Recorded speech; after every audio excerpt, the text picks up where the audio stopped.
Les conquêtes arabes sont relatées à Charlemagne par le marchand juif qui l'a convoqué au château.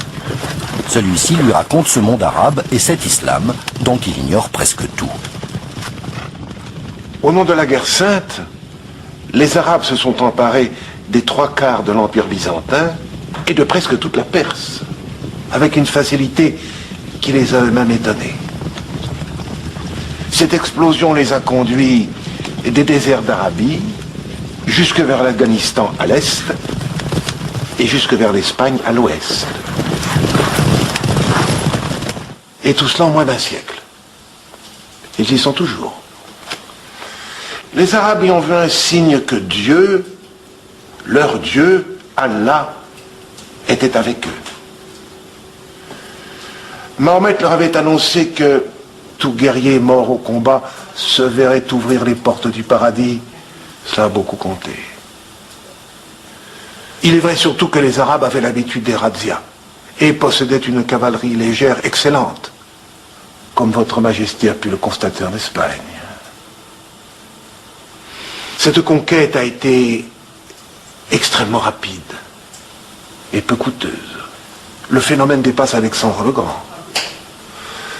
La diffusion de la nouvelle foi a été fulgurante. Ils n'ont pas réussi à prendre Constantinople. Les remparts sont formidables. Ils ont échoué par 2 fois. Et ils ont compris qu'il valait mieux renoncer à prendre la capitale de leur rival. Mais ils ont pris presque tout le reste. Byzance n'est plus qu'un empire croupiant. Les Byzantins ne pouvaient que reculer face à l'élan de l'islam. Pourquoi cela? Les Byzantins étaient détestés. Ce sont des Grecs. Les Grecs possédaient les côtes et les plaines. Les populations de l'intérieur, les populations des plateaux et des steppes, étaient araméennes, c'est-à-dire des sémites, comme les tribus d'Arabie. Elles supportaient mal l'autorité des Grecs. Ils voulaient tout contrôler, leur dicter leur conduite du champ à l'église, et ils leur ont fait subir bon nombre de cruautés. Ces populations de l'intérieur étaient exaspérées. Quand les Arabes sont arrivés, elles les ont accueillis comme des libérateurs, y compris nous les Juifs. Nous avions été à plusieurs reprises massacrés par les Byzantins, comme à Damas, ma ville natale. Nous étions la majorité. Eh bien, quand les Arabes sont arrivés, nous nous sommes jetés dans leurs bras, sans nous convertir, bien sûr. Des centaines de divinités. Un palmier, une dune, les vents des sables, les djinns, un rocher. Mahomet trouvait barbares les traditions de ses frères de race. Par exemple, ces jugements prononcés par un chef de tribu du haut d'une falaise. En bas, la population dressait le regard, le condamné était projeté dans le vide. Mahomet avait compris que le message des prophètes juifs ne s'adressait qu'au peuple juif. Alors c'est lui. Et il avait constaté aussi que l'enseignement de Jésus ne s'adressait pas aux Arabes.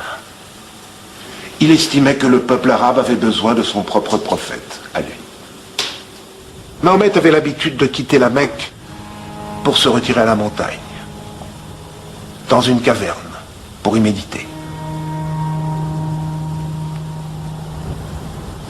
Un jour, l'ange Gabriel lui est apparu et lui annonçait que Dieu l'avait investi d'une mission.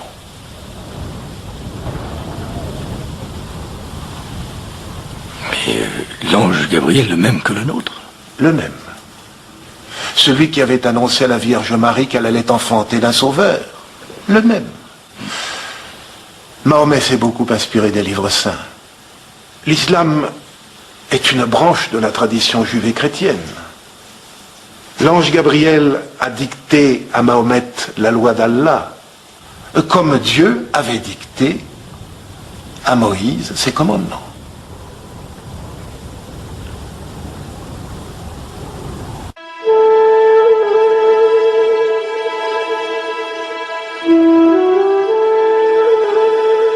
conquérants musulmans gagnent aussi à leur cause les populations grâce à l'esprit de tolérance dont ils font preuve.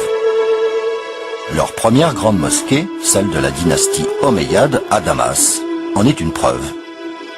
Ils n'ont pas détruit l'église byzantine qui s'y trouvait.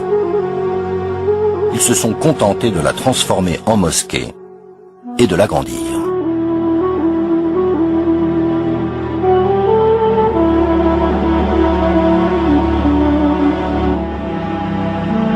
Les Arabes n'ont pas eu recours à des conversions forcées ni à des persécutions.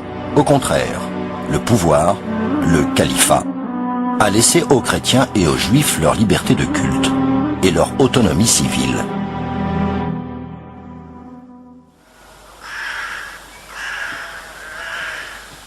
Les Arabes ont su se faire accepter.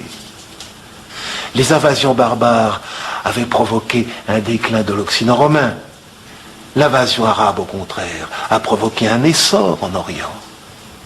Mais répandre une foi religieuse, occuper des territoires, c'est une chose. Une bonne armée suffit. Mais administrer de vastes territoires, c'est autre chose. Comment ont-ils fait? Tu me disais qu'ils sont peu nombreux. C'est le secret de leur réussite. Parce qu'ils sont peu nombreux au sein des populations conquises.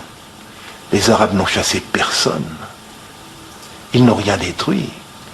Ils ont gardé toute l'administration des Byzantins, de la capitale aux bourgades.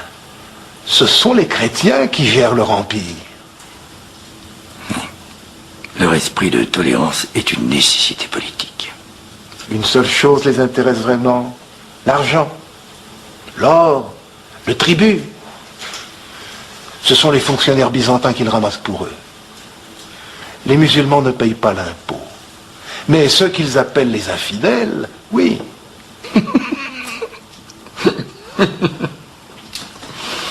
Tous les non-musulmans sont taxés. Votre Majesté peut imaginer à quel point un tel système pousse à la conversion des populations entières.